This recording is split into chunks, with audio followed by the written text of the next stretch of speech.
welcome to the 189th episode of the Jami Dulaney Plant-Based Wellness Podcast. My name is Jami Dulaney, and I'm your host. I hope you all had a very healthy, plant-strong Thanksgiving.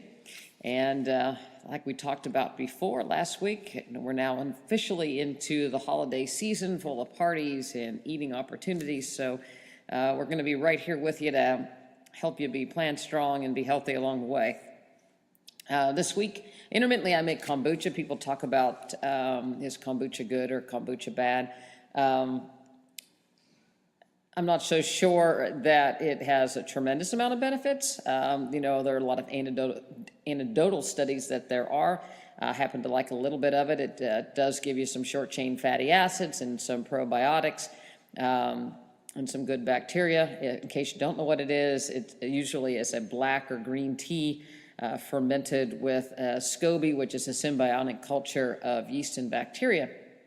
And that's the yeast and bacteria ferment the sugar in the tea and convert ultimately into short-chain fatty acids. And then you can do a second fermentation using some fruit juice or different spices. This week I actually made a batch and used some orange juice that I juiced from the cutie oranges and fresh ginger. I like that combination, especially when it's in kind of cold and flu season. I kind of think you get a little extra kick of antioxidants that way. So that turned out really good. As most of you know, we have a garden, and it's cooling down here in Florida, and we're starting to get a pretty good growing season. So, the usual update, tomatoes are growing. We're harvesting some off of the tower garden. The ones in the raised beds aren't quite ready yet. We are getting some peppers, both in the tower garden and raised gardens, eggplant, oregano, basil, and then we have some broccoli and Swiss chard and Napa cabbage growing. So far, all is going well in the I guess it's the fall to winter growing season down here in Florida. So that's all fun. Thank goodness for all the people in California. The fires seem to be settling down, and you're getting some rain out there, and the smoke is clearing out a little bit. We've been watching it close. Certainly have a lot of friends. One of our favorite dietitians, Tim Marie Hagenberger's out there in Elk Grove, Sacramento area. So we've been watching and praying for her and her family and all the other people around that area. Because of all the fires. I'm glad to see it starting to clear. We will be traveling out there to do the international marathon again this year. So I'm glad we're going to probably be able to get out there and do it. It's always a fun time to get into another climate. We love the Sacramento farmers market and seeing all the produce that's grown out there. So I hope those people haven't suffered too much. With all these fires, it's been devastating. So thoughts and prayers, and I hope that the weather continues to improve and everybody remains safe. We're still, I actually officially in my taper for the marathon, so I'll try to get a little speed in my legs, what little speed I have in my legs. I'm doing some, my weight training continues. I'm tapering off on that a little bit too, still doing increasing weight, but decreasing reps. I'm using the weight training for my hill work or to help with strengthening for hills and mobility. So, that's going good. I've actually, for the first time, been able to deadlift more than I weigh. So I think that's a pretty cool thing. So we'll keep that going, and I definitely feel stronger. And hopefully, this will help prevent injuries and make those hills a little bit easier. So, I'm sitting here recording this on the eve of Black Friday. We had our Thanksgiving a week early. Addie was down to visit. She was on the podcast last week, and certainly loved having her down here to go running with, as well as being the office and seeing some patients. Always good to have extra running buddies, running with the 3 German Shepherds. And we'll be doing an ultra together in February. So I've been trying out some gels, tried out, like the Huma gels, that they have a chia seed mix with fruits, a blueberry and an apple, and there's a Cliff products. I also like the vanilla and the mocha. So we'll be going with gels for the the race, as well as some dates, and probably, have our energy balls that we make as well. But, as people transition into the rest of the holidays, that, especially with Black Friday, the first thing that comes up is Christmas shopping. And people make a mad rush out in the morning to get to all those sales, probably not eating right, especially if they're going out in the wee hours of the morning. And then there'll be all these pastries and all these other things out there, and people don't want to leave the malls, and so they're likely to get into sugary desserts and pastries, and the sugary coffee drinks, as well as the fast food restaurants.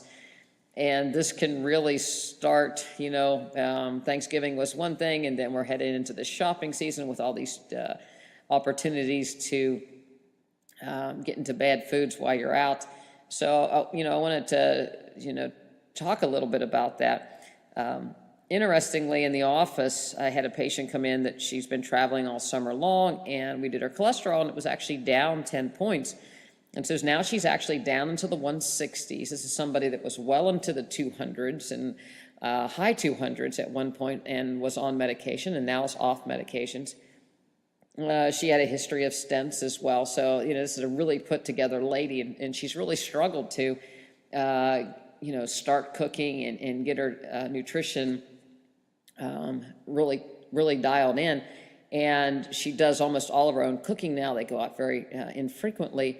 And she even traveled all summer RVing, and still managed to drop 10 points on her cholesterol. And we were talking, and it's like, what do you think was the reason, or how did you get that extra 10 points down, to get into the 160s with your cholesterol? What do you think? Where do you think the change came from? Because we know that everybody, it's a process, and people keep refining their diet as they get better at cooking, better at selecting, better at reading. I said, what do you think it came from? And she said, well, I really think it's eliminating the junk food that I would get into after going to play mahjong. She does the mahjong competitively, and goes to different meets and areas, and typically they're held at golf courses or country clubs or other event halls, and they have chips and pastries and all that kind of stuff. And so after playing all afternoon, she would be hungry, and typically when they would go out, there'd be all these foods, and she would get into that. And she decided this year that she wasn't going to do that. So every day she packed her lunch or packed snacks with her, so that she either had her own snacks for afterwards, so that she wasn't tempted, or if she was playing in a tournament that had lunch that she knew wasn't going to be good, because usually there would be a choice of three, from good to worse or bad to worse. So if there wasn't really much of a choice, or there wasn't going to be much other than a lettuce salad for her, she'd bring her own lunch. And she did quite well again, and dropped her cholesterol 10 points. And I started to think a little bit about, if she dropped 10 points with these little modifications, then what's going to happen when people go the other way over the Thanksgiving and Christmas holiday season? And of course, we know the answer, that if you can go down 10 points with a few little modifications, you can go up 20, 30 points on your cholesterol, your triglycerides, glucose, hemoglobin A1C, a couple percentage points, by getting into trouble over the holidays and getting into these sweet pastry type foods. And, it really, it's more than just a couple pounds. On TV, I heard them say last night, well, if you watch closely and watch your portions and, cut out a few things in the traditional Thanksgiving menu, you may only gain 2 pounds. But that 2 pounds, that's one thing, but it doesn't include all the inflammation and all the that people start to get going from their immune system being riled up from, some of these oily, fatty foods and the dairy that they may get in, the cholesterol they may get in, the blood pressure rise from all the salt they get in. So it's really much more than 2 pounds. And so you can go the wrong way just as easy or easier than you can go the right way, with this lady being able to take off 10 points from her cholesterol. So one of the things, that I wanted to talk about was, how do you travel, and how you're, when you're going out shopping, and some of the things that you possibly can do. Addie is actually traveling back to Georgia today, and we actually packed her a Thanksgiving cooler so that when she gets home, she can actually make her Thanksgiving meal for her and Nathan. And she's ready to go. And it all fit into I'd say it's a 2 by 1 foot cooler. And, in addition, she packed some fruit and some cut up veggies, and there's, some homemade granola. So those are great things to travel with. When you buy granola, a lot of times it has oil in it, and a lot of extra sugar. And, people get fooled by coconut sugar. It's still sugar, coconut flour fat, palm oil, soybean oil. So, if you make your own granola with fruit, fruit juice or fruit puree and oats, you can really make it actually quite healthy. The other thing that travels really good is cowboy caviar with, beans and peppers and onions and corn. That travels good in a cooler. Potato salad, made vegan style with mustard and a little avocado, travels good in a cooler. Little baked or boiled potatoes travel well. We like taking a sushi salad with some edamame and nori and spinach. Spinach and cabbages travel well in a Tupperware when you're traveling. So, try to go for the the stronger greens, red cabbage, green cabbage, some spinach, some mixtures of those. A lady was talking about that, she pretty much eats a bag of kale a day, and we'll talk about that a little bit later. But, you can buy these prepackaged salads now that have a variety of different greens, shredded broccoli and kale and cabbages, and so you can even take one of those with you in a little dressing in a jar that you've made out of ginger or some fruit-based dressing. So there's a lot of easy things that you can take traveling to help yourself not get into that point where you're hungry and you just grab the first pastry or fast food that's right there. And all these things will travel on the plane in a Tupperware too. You can take these on the plane. The other thing to watch out, when you're out there shopping, are all these sugary drinks. Some of the syrupy frappuccinos, lattes with the syrups, especially around the holiday season. You see people with these grande sizes can, get up into the 500, 700, 800 calories. That's all sugar. That's all inflammation. There's some fat in there, oils in there. So that can really send your cholesterol skyrocketing just if you're having one of those when you're out on a more frequent basis. One of the things you can do at home is to, make your own with just plain soy milk. You can get a frother and do that and have some cinnamon, and that certainly cuts down on the calories of those drinks. There's a new show on called New Amsterdam, and I've never watched it, just seen the previews. I watched the show before it. But it's about a young hospitalist that saves the day. It's always a good-looking, young doctor who is very altruistic and is going to fix the, what's wrong with the health care, and always, some emergency that, again, to come through and save the day. And it's actually supposed to be a very, very good drama show. Some of the reasons why, I don't watch it, obviously, I've, spent a lot of years in the hospital and as a cardiologist in emergency situations, and, a lot of things that happen are pretty far-fetched. But the one thing, especially when this show is really focused on what's wrong with healthcare and trying to make hospitals more about caring for patients as opposed for money.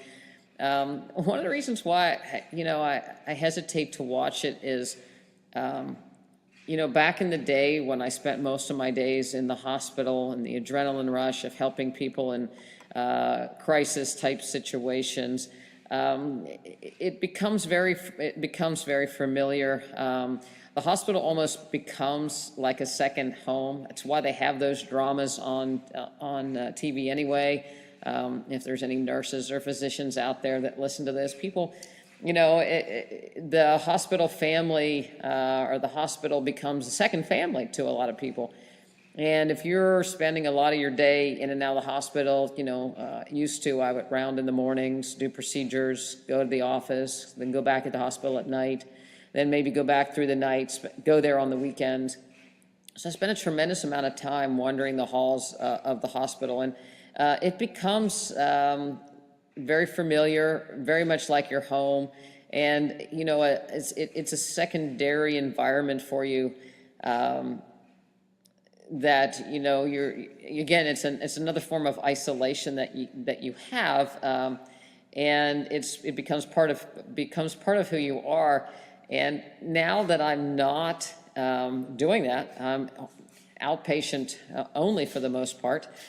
I was a little bit afraid that I might miss that part of the hospital and the excitement and the drama and the adrenaline rush.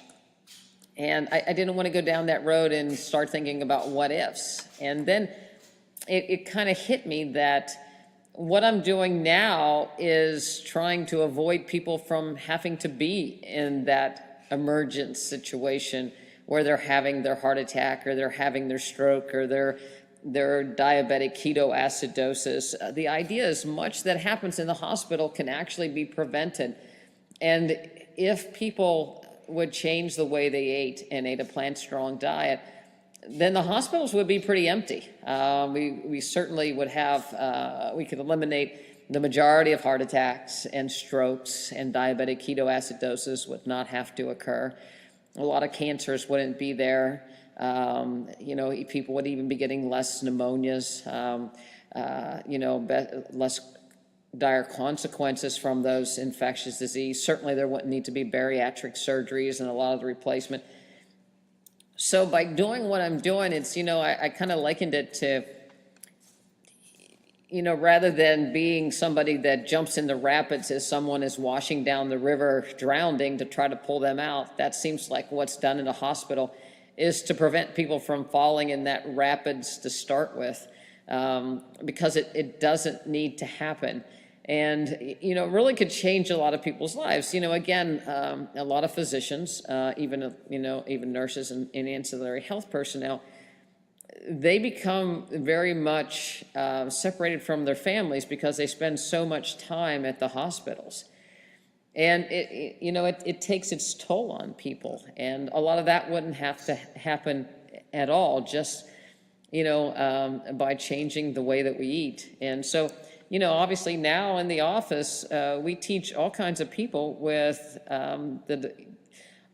all kinds of issues, whether it be diabetes, cholesterol, arthritis, cancer, how to change and eat to help prevent these things, how to reduce inflammation, the anti-inflammatory components of different foods, the anti-cancer components of different food, how to eat nitric oxide producing foods, how to lower your blood pressure.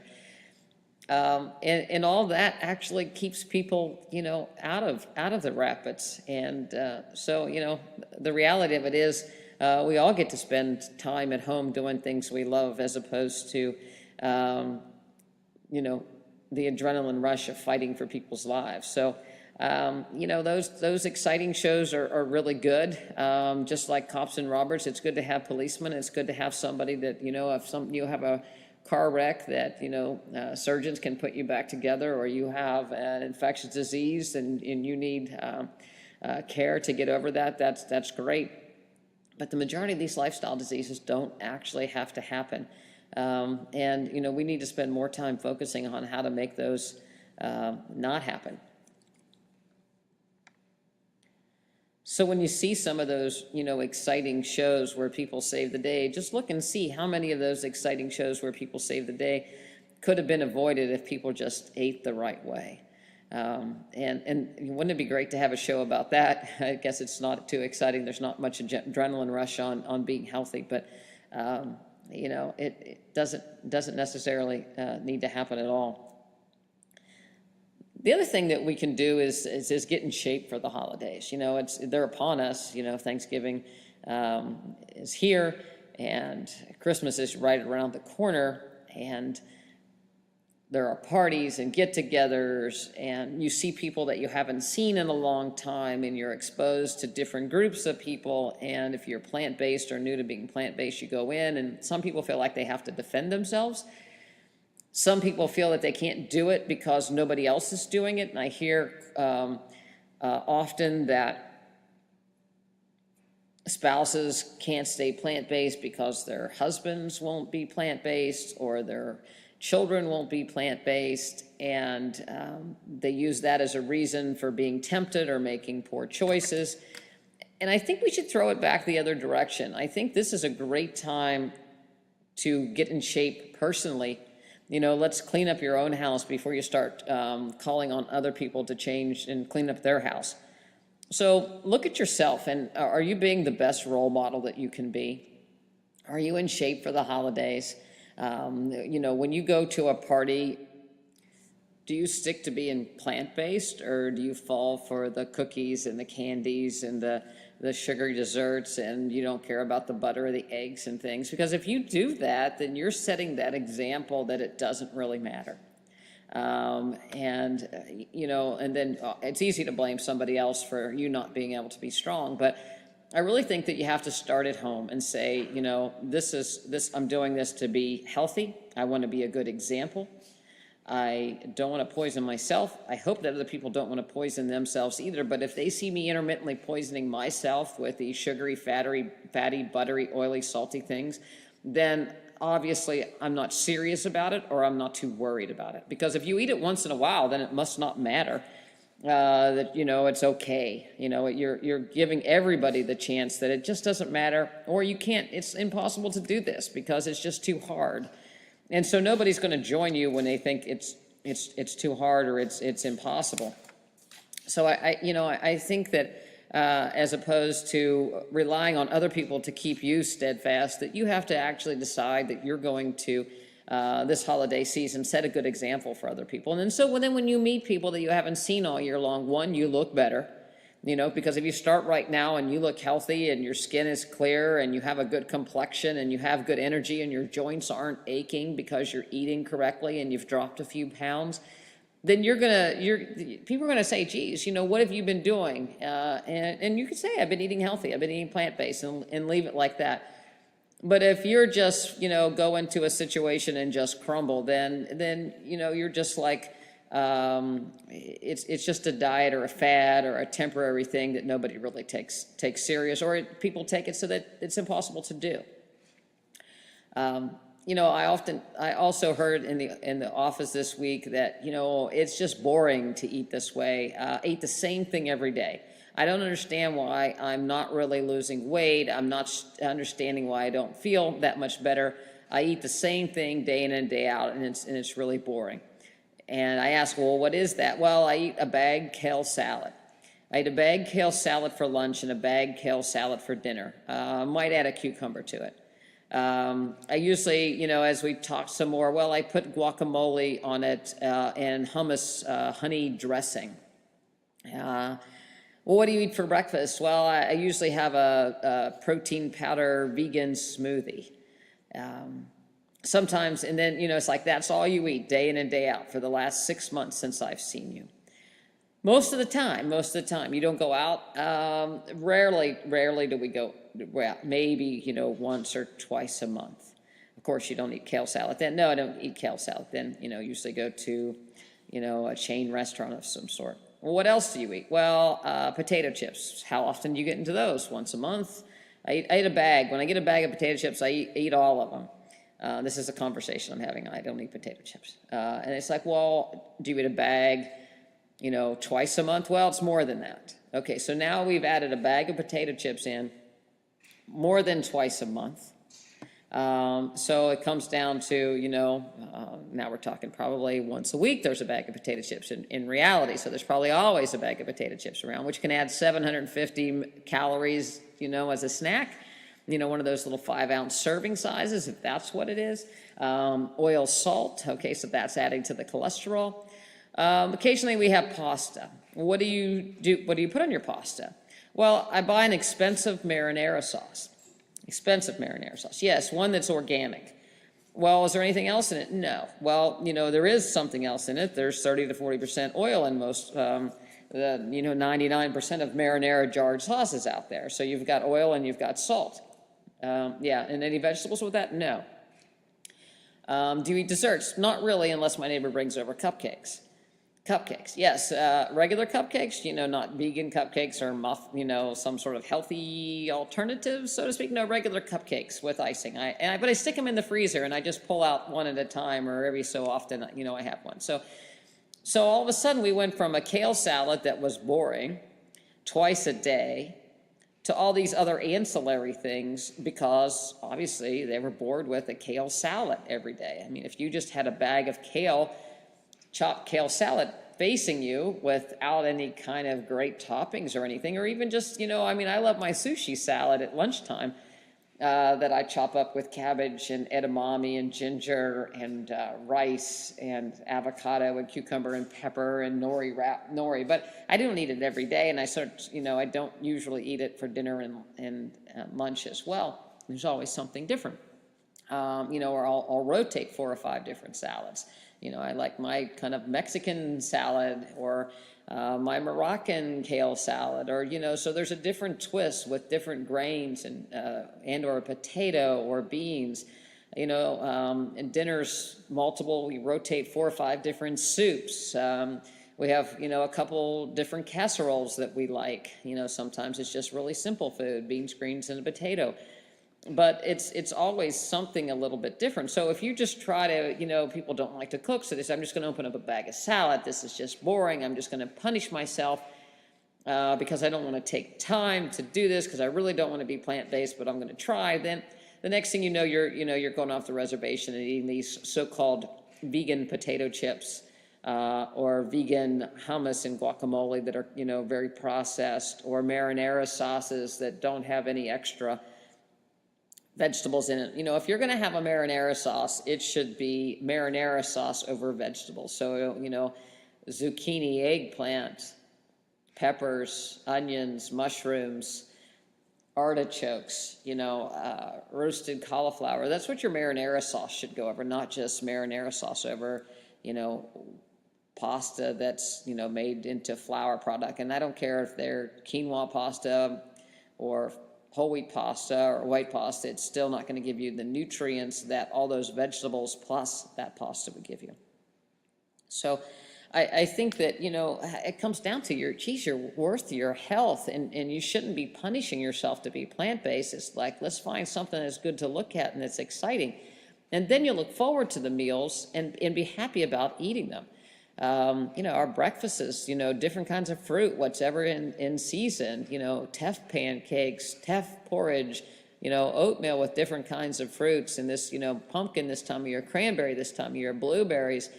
So there's so many different things that you can do to keep things exciting that doesn't require a whole lot of variation. Just start with the basics, kale, a grain, and then different spices depending on the different time of the year or what you're kind of happy for. But it shouldn't be a punishment. And, I hear people say, well, they just they eat just to live. It's not that important to them, and they really don't cook anything. And again, I think that is just, you're not looking to make yourself healthy that way either, unless you're focusing on, what nutrients do I need each day to make myself healthy? And I don't think most people do that. They end up just grabbing something. Just to get food in, just to get calories in. And, how can people possibly thrive, if they're just putting in, some processed meats, or whether it's vegan or not, or sugary cookies, or oily muffins, or greasy pizza, or, processed veggie burgers, or regular burgers, or these other, that's not looking for nutrients. That's just putting calories in. And, who would treat a human like that? If you thought of a person as being a garden, or, a child that you wanted to, that was sick, that you wanted to nurse to health, you wouldn't dream of giving them those foods. I hope not. So if you want to make somebody the healthiest, you want to make the healthiest human that you would, forget about whether it's you or somebody else. What would you do? You would use the, colors and fruits and whole grains. And, if that person was sick with high blood pressure, that you would be going for, the nitric oxide producing vegetables, beets, cauliflower, kale, Swiss chard, all the different kinds of cabbages. Color if they had cancers, orange colors if they have stomach cancers, adding mushrooms, onions, leeks, all kinds of things to try to help people get healthy, to help that human. So if you could, if you want to make that human healthy, then let's turn around and call that human you, and see how you would like to make that human healthy. And people talk about, well, what about once in a while? And it's like, would you poison that human once in a while? Is it okay to poison people just a little bit of the time? A little bit of poison, a little bit of arsenic on something, is that okay? A little bit of artery clogging grease, is that okay to clog just some of your arteries? Is it okay just to jumpstart some of those cancer cells to start producing? Is it okay to just cause a little inflammation for 5 or 10 days so that your joints can deteriorate a little bit, your bone marrow can, become more slimy a little bit? Is it okay? The reality of it is, if you think about it that way, it's not really okay, and it's not really helping the process. Right before I started this podcast, I finished up some lentil loaf that was left over that Addie had made for dinner last night. And it was a simple lentil loaf with, green lentils, carrots, onions, tomatoes, and some oats. And just adding some greens made it the perfect lunch. I actually ate it cold. It was delicious. Had a little barbecue sauce in it. And when I first started to eat it, I thought, well, this is not really, I want it because it tastes good. Is this really going to be a nutrient-dense lunch for me? And it's like, well, the reality of it is, if it had been meatloaf, it wouldn't have been a nutrient-dense, lunch. Just to eat a slab of meat with all the grease congealed together, and, even if there was some oats, or, people put some ketchup and oats and egg, in a traditional meatloaf, that certainly wouldn't have been a good lunch. But that lentil loaf had, all kinds of vegetables, anti-cancer, anti-cancer nutrients. It had, a lot of fiber in it. So it was a great lunch to eat cold or hot. And then I thought, yeah, this would be a great lunch for kids, to have a piece of lentil loaf in a lunchbox. That works out, like, again, you could have it cold. It doesn't necessarily have to be warmed up. Much better than some sort of processed burger or some sort of, veggie dog or these processed meals. And if the recipe calls for, 2 pans. So if you have one for dinner, then you're always going to have leftovers. And so if you think about that when you're making your dinners, you have some leftover for, lunch the rest of the week. And you could repurpose that a bunch of different ways. You could have the lentil loaf, again, over a bed of greens, in a tossed salad. You could even make a sandwich with it for people that really, need something more hearty. But it's a lot of different ways to be able to, and you could even, slice that up and put it in the freezer, ready to go pieces that you just pick out and put in a lunch, and it's ready to go. So there's a lot of different ways to prepare for lunches that you don't have to grab something that's, not going to serve you well, not going to be healthy for you. And just don't, bring the other stuff into the house. It's not going to serve anybody.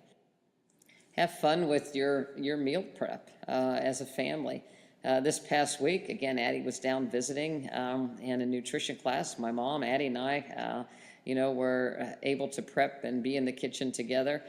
And, it was a lot of fun, even though we know there was a little banter back and forth. You should do it this way. You should do it that way. And it turns out in nutrition class this week, I was making mashed potatoes with mushroom gravy, and I didn't pour enough of the water off of the potatoes. I did the potatoes in the Instant Pot, and I wasn't paying attention. I was talking to people, and lo and behold, it was, real soupy, the potatoes. And so we got some more potatoes and microwaved and put them in there, but it's still pretty soupy, but we served the mushroom gravy. But it turned out everybody really liked it because it was kind of like a mushroom potato soup. And people had to taste the flavors. We know what potatoes taste like. It was a little soupy, but, they were seasoned. The mushroom gravy was seasoned with garlic and pepper and a little bit of miso, and they got to see what a gravy was like if they had not made gravy by by themselves in the past. And it all turned out well. And again, simple things in learning to troubleshoot is all part of it. But if you can do that in your family, and just don't get too bent out of shape that maybe something didn't turn out just quite right, and enjoy making it as a family. And again, if you're going to have that marinara sauce, over a pasta and a pasta night, make sure there's plenty of vegetables to put that on. And so you could even, let people choose what vegetables they want, but have a variety of vegetables in that marinara sauce. Never make it just about plain old pasta and plain old tomato sauce. That's not going to do it. Even though that I think ketchup is considered a vegetable in a lot of the standard American diet for many people. But we plant strong people. Tomato sauce is just one tiny fraction. And tomatoes are great. Tomato sauce is great, but tomatoes that you make yourself are much better. When I make the tomato sauce, we always start with palmy tomatoes and whole fresh tomatoes, and put that in the skillet. So just that, you get the flavor of the tomatoes. We're not looking for a whole lot of additives and salt and citric acid and all this other kind of stuff. We just want the tomatoes and that flavor with other vegetables. So it doesn't take any longer to make than it does to open up a jar and dump it on. So, you're worth more than just a jar of sauce and some white pasta. You're worth more than just, slapping a sandwich together or grabbing a veggie dog or a smart dog or a smart hamburger. You're worth a lot more than that. So take enough time to, get yourself a nutrient-dense breakfast, a nutrient-dense lunch, and a nutrient-dense dinner. Doesn't have to be fancy. Just have color. Just have the nutrients. If it comes down to it, beans, greens, and a grain or potato. Beans, greens, and a grain or potato. That's all that's necessary. We are having, and it's up on eventbrite.com. Tickets are available now. Our 4th annual Charlotte County Plant-Based Nutrition Conference. It'll be March 30th. I look forward to seeing a lot of you there. It'll be at a place called Twin Ells Country Club in Punta Gorda. The focus is on health span, living well. How do we live the best life that we can, the happiest life, the longest life, without pain, without disease? And so we'll have multiple speakers. Dr. Goldhammer will be our keynote speaker. And of course, he's from True North Health, and they're doing some fabulous research there with water fasting. So he'll be discussing that. We're going to look at strength and muscular strength and strength and conditioning. We'll have an athletic side to the conference as well as a nutrient side. We'll have cooking demonstrations, plant-based breakfast and lunch that's demonstrate some recipes that we like that are very nutrient dense. So it's a great thing to buy on Black Friday or Cyber Monday, is get on and buy tickets to come to our plant-based nutrition conference. Check out the website, drdulaney.com, DOCTORDULANEY.com, for everything that's going on in the practice. The next things that are coming up for me, other than going to California to run the marathon, be doing an ultra in just north of Atlanta. Then we'll be in Asheville doing another half and a whole marathon.